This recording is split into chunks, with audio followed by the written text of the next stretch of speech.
Open the Tuya app, press this button, and search for the lock.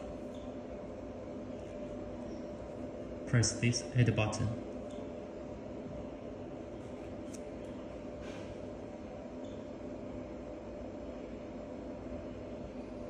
Now it has been successfully added.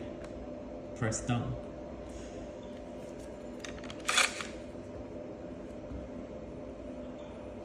Here you can use Tuya app to unlock it. For your safety, please add an administrator.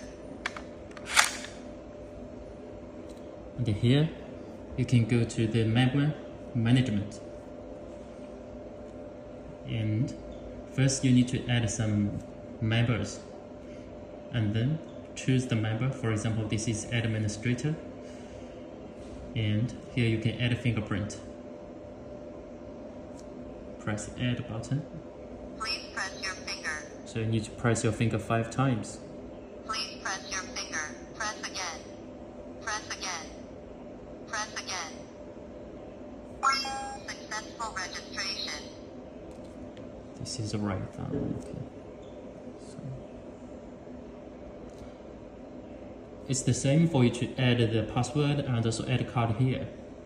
So now you can use your fingerprint to open the door.